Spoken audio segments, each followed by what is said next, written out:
hay un olor que nunca olvidé. No era perfume caro ni colonia importada. Era algo más difícil de nombrar. Mezcla de tabaco oscuro, cuero de mueble nuevo y una tensión en el aire que te avisaba antes de que tu cerebro lo procesara que estabas cerca de alguien que podía decidir si vivías o morías. Ese olor lo sentí por primera vez en octubre de 2009. Tenía 26 años y todavía creía que el mundo tenía reglas. Me llamo Valentina Ríos. Nací en Caracas en 1983. Crecí en un apartamento de clase media en Chacao, con una madre maestra y un padre ingeniero que votaba en silencio y hablaba con más silencio aún. Estudié comunicación social en la Central. Era buena en lo mío. Aprendí pronto que en Venezuela, a partir de cierto año, ser buena en lo tuyo no era suficiente. Había que saber para quién eras buena. No voy a contarte que llegué a él por amor. Eso sería mentira y esta historia merece la verdad aunque duela. Llegué por una cadena de decisiones pequeñas que en el momento parecían razonables. Una entrevista de trabajo, un contacto que conocía a otro contacto, un nombre que alguien pronunció como si fuera contraseña. Y de repente, una tarde de jueves me encontré en una sala de espera con sillas tapizadas de rojo, esperando reunirme con el jefe de comunicaciones de algo que me describieron como una oficina de gestión estratégica del Estado. Nadie dijo su nombre en voz alta. No hacía falta. Lo vi entrar 12 minutos tarde. Era más alto de lo que aparecía en televisión. Tenía ese bigote que todavía hoy me cuesta ver sin que algo en mi estómago se mueva de lugar. Me extendió la mano y me dijo bienvenida con una voz que sonaba exactamente igual que cuando daba discursos, profunda, pausada, construida para llenar espacios. Pensé que era actuación. Tardé meses en entender que no era actuación, era él. Que algunas personas no tienen una versión pública y una privada. Que algunos viven tan adentro del personaje que ya no queda nada fuera. Esa primera reunión duró 40 minutos. Me hizo preguntas que no eran de trabajo. Quería saber de dónde era mi familia, qué música escuchaba, si había viajado fuera del país. Lo recordé años después como lo que era. Una audición. No para un puesto, para un papel mucho más complicado y mucho más peligroso. Salí a la calle con una oferta formal y una sensación extraña en la nuca. Como cuando sabes que alguien te sigue mirando aunque ya no puedas verlo. Llamé a mi mamá esa noche para contarle del trabajo nuevo. Le dije que era comunicaciones institucionales, que pagaba bien, que era oportunidad. No le dije el nombre completo de la oficina. No le dije quién había estado en esa sala. Hay cosas que uno empieza a callar mucho antes de que nadie te lo pida. El miedo es así. Llega antes que la amenaza. Se instala en silencio y empieza a redecorarte por dentro. Empecé a trabajar el primer lunes de noviembre. Para entonces ya sabía, aunque nadie me lo había confirmado formalmente, que la figura detrás de todo no era el jefe de comunicaciones. Era él, el hombre que aparecía en todos los noticieros. El hombre cuyo nombre la mitad del país pronunciaba con odio y la otra mitad con devoción. El hombre que en 3 años sería presidente de Venezuela. Nicolás Maduro me había mirado a los ojos y había decidido que yo era útil. Y yo, con 26 años y el mundo entero por delante, había dicho que sí. Lo que todavía no sabía era lo que iba a ver desde adentro. Lo que todavía no sabía era que hay secretos que no te liberan cuando los cuentas, que te persiguen con más fuerza precisamente porque los dijiste. Trabajar cerca del poder tiene una gramática propia. Aprendes a leerla rápido o pagas el costo de no haberla aprendido. La primera regla era simple: nunca llegues antes que él ni te vayas después. La segunda: nunca hagas una pregunta que no puedas responder tú misma si alguien te la hace a ti.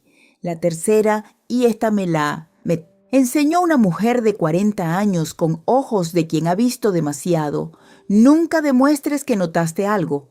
Ver y callar no son lo mismo que ser cómplice, son supervivencia. Durante los primeros meses mi trabajo era concreto. Redactaba comunicados, preparaba carpetas de prensa, coordinaba apariciones menores. Era engranaje pequeño en una maquinaria enorme, pero los engranajes pequeños que funcionan bien suben, y yo funcionaba bien. Tenía algo que escaseaba en ese entorno. Sabía escuchar sin interrumpir y resumir sin distorsionar. En un mundo donde todo el mundo compite por hablar más cerca del oído del que manda, alguien que sabe callar se vuelve invaluable. Fue en marzo de 2010 cuando la distancia entre él y yo empezó a acortarse de formas que no estaban en ningún organigrama.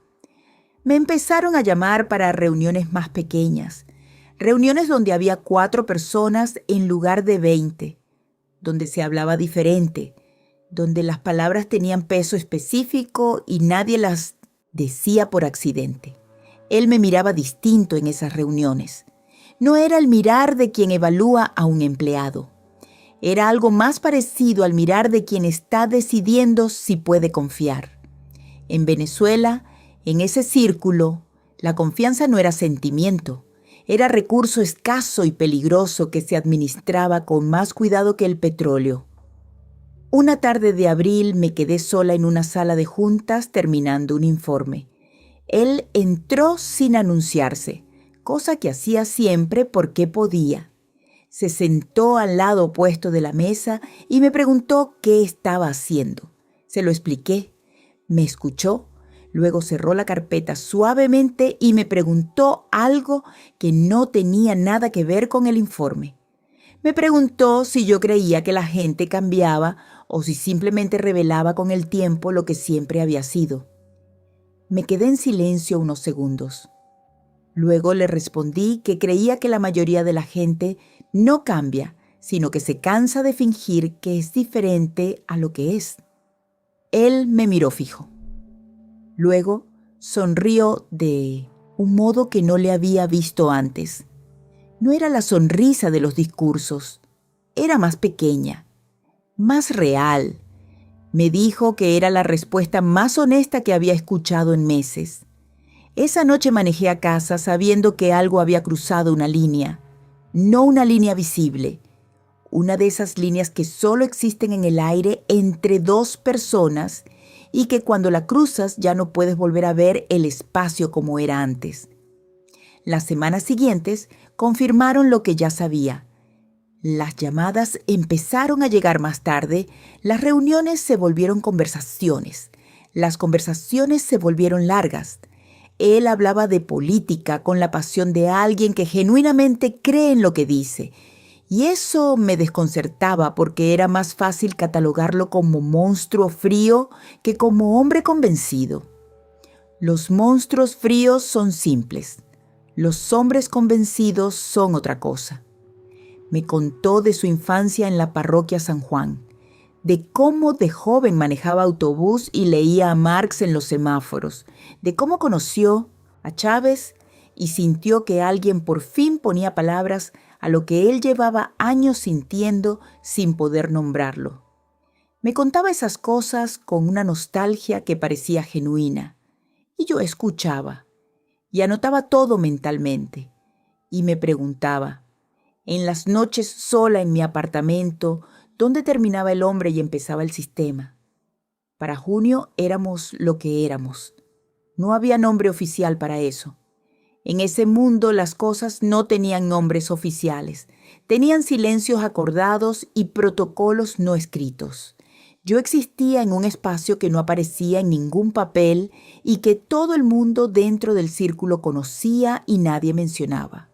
Y fue precisamente en ese espacio sin nombre donde empecé a ver lo que nadie más veía, lo que nadie que lo conocía en público podía imaginar siquiera. Hay una versión de Nicolás Maduro que Venezuela conoce, la voz que truena en cadena nacional, el puño que golpea el podio, El hombre que señala enemigos con el dedo índice extendido como si el gesto solo pudiera invocar consecuencias reales. Esa versión existe, no es inventada, pero es incompleta.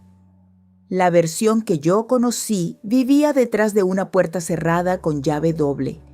Empecé a notar las contradicciones pequeñas primero, porque las grandes se camuflan mejor. Él, que en público declaraba guerra cultural contra el imperialismo yanqui, escuchaba en privado a Frank Sinatra con un volumen bajo que parecía vergüenza sonorizada. Él, que construía su imagen sobre la masculinidad inquebrantable del revolucionario, tenía miedo a volar. Miedo real, físico, de los que se instalan en el pecho antes del despegue y no sueltan hasta que las ruedas tocan pista. En cada vuelo tomaba la misma pastilla, miraba por la ventana con los dientes apretados y no hablaba con nadie hasta que aterrizaban. Una vez le pregunté de dónde venía ese miedo. Me dijo que de niño había visto un accidente aéreo en televisión y que algo en su cabeza había decidido ese día que el cielo no era lugar para los humanos. Le dije que era irónico para alguien que pasaba la vida diciéndole al pueblo que nada era imposible. Se rió. Fue una risa corta, genuina, sin cálculo. De las pocas que le escuché así. Pero había algo más profundo que los miedos pequeños. Algo que tardé tiempo en nombrar porque no encajaba con ninguna narrativa que yo tuviera disponible. Nicolás Maduro tenía insomnio severo. No el insomnio romántico del pensador nocturno. Era insomnio de quien no puede apagar algo que sigue corriendo en su cabeza sin permiso. Se levantaba a las 2, a las 3 de la mañana. Caminaba. A veces encendía el televisor sin volumen y miraba las imágenes moverse como si los colores lo calmaran. A veces se sentaba a leer y yo lo encontraba al amanecer con el libro todavía abierto, pero los ojos en la pared. Una de esas noches lo encontré en la sala con una taza de café frío en la mano mirando la nada. Me senté a su lado sin decir nada. Después de un rato largo, me preguntó si yo alguna vez había hecho algo de lo que no pudiera deshacerse. Le respondí que sí, que todos teníamos eso. Me dijo que la diferencia era la escala, que cuando una persona común cometía un error, las consecuencias tenían tamaño humano, que cuando alguien en su posición se equivocaba, las consecuencias tenían tamaño de país. No me dijo de qué error específico hablaba, no hacía falta, estábamos en 2012. Venezuela ya era otra Venezuela. Las colas empezaban a aparecer. Las palabras escasez y desabastecimiento ya vivían en las conversaciones cotidianas, aunque todavía no en los discursos oficiales. Yo lo sabía, él lo sabía. Y en esa sala a las 3 de la mañana con el café frío en su mano, por primera vez sentí que él también cargaba algo que no podía soltar. Eso fue lo más perturbador de conocerlo de cerca. No los momentos donde confirmaba lo que todos temían, sino los momentos donde aparecía algo que se parecía demasiado a un hombre consciente de lo que estaba haciendo y que seguía haciéndolo de todas formas, porque hay una diferencia enorme entre alguien que hace daño sin saberlo y alguien que lo sabe. Y lo que vendría después me confirmaría cuál de los dos era él. De una manera que todavía hoy no sé si hubiera preferido no saber, fue en enero de 2013. Chávez estaba gravemente enfermo en Cuba y Venezuela entera contenía la respiración. Dentro del círculo la tensión era diferente a la de afuera. Afuera era duelo anticipado y devoción. Adentro era otra cosa. Era el sonido que hace el poder cuando empieza a redistribuirse antes de que el cuerpo que lo sostenía termine de enfriarse. Él estaba diferente esas semanas, más callado, más ausente. Había algo en sus ojos que yo no había visto antes y que al principio interpreté como tristeza genuina por Chávez. Tardé días en entender que no era tristeza, era vértigo. El vértigo de quien está parado en el borde de algo enorme y mira hacia abajo y por primera vez mide la caída. Una noche de mediados de enero no pudo dormir. Yo tampoco. Nos quedamos en un cuarto pequeño con una sola lámpara encendida y él empezó a hablar de un modo que nunca había hablado antes, sin estructura, sin el ritmo controlado del político. Las palabras salían en desorden, como cuando algo lleva demasiado tiempo presionando desde adentro y finalmente encuentra grieta. Me habló de los años antes del poder, de las reuniones clandestinas, de las decisiones que en ese momento parecían inevitables y que vistas desde el presente tenían otro peso. Me habló de gente que había confiado en él y que ya no estaba. No lo dijo con esas palabras exactas, pero yo entendí lo que quería decir y sentí el frío subir por la espalda. Luego se quedó en silencio largo tiempo. Y entonces me dijo lo que nunca esperé escuchar. Me dijo que tenía miedo de lo que vendría después de Chávez.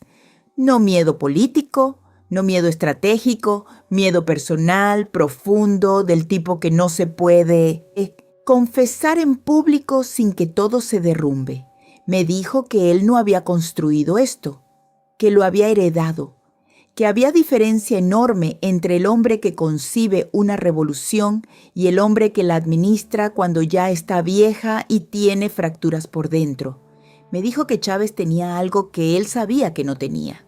Una certeza, una fe genuina en el relato que construía, que Chávez creía cada palabra de lo que decía con una convicción que hacía que la gente creyera también. Y que él no. Eso fue lo que me dijo.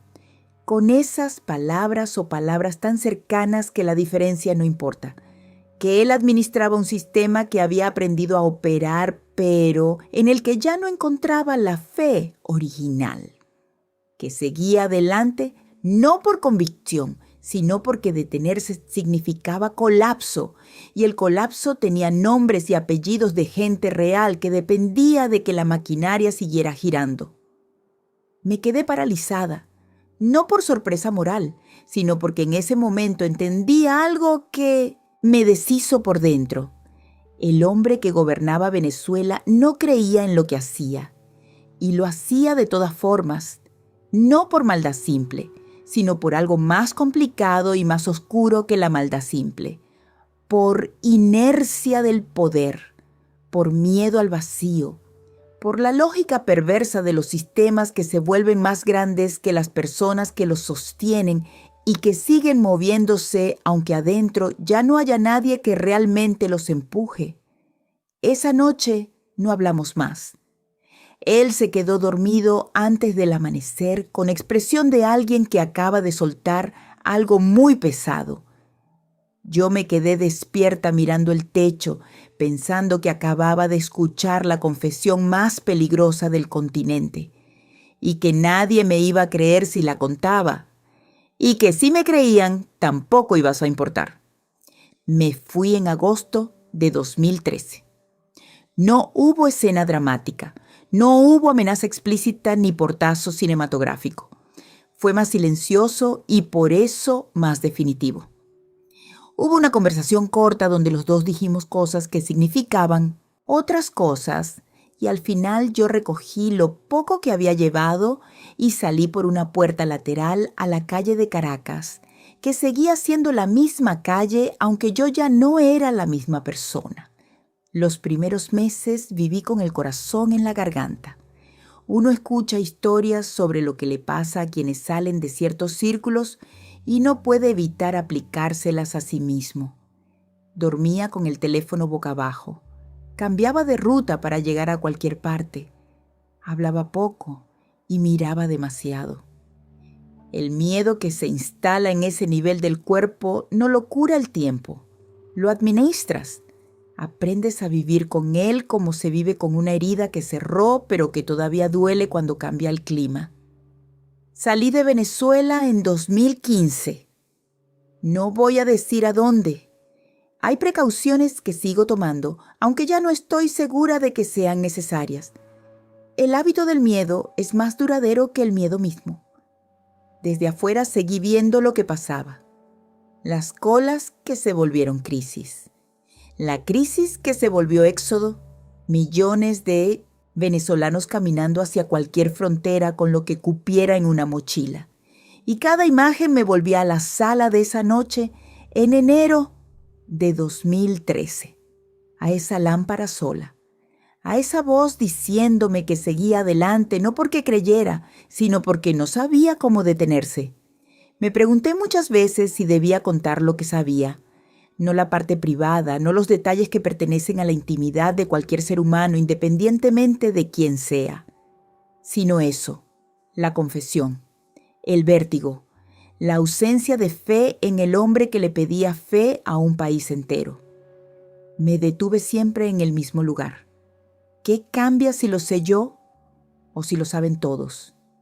¿Cambia algo en la vida de la mujer que lleva 4 horas en una cola para conseguir arroz saber que el hombre que la puso ahí tampoco cree en lo que hace, la consuela, la ayuda, o solo añade una capa más de horror a algo que ya es insoportable de ver? No tengo respuesta limpia para esa pregunta. La cargo como se cargan las preguntas que no tienen respuesta limpia. Lo que sí sé es esto. El poder no necesita fe para funcionar. Necesita estructura, inercia, miedo distribuido en las dosis correctas y suficiente gente que prefiera la certeza de lo conocido al riesgo de lo diferente. Un hombre puede gobernar un país entero sin creer en nada de lo que dice. Y esa es tal vez la verdad más perturbadora que aprendí desde adentro. No que los poderosos sean monstruos, sino que a veces son algo peor.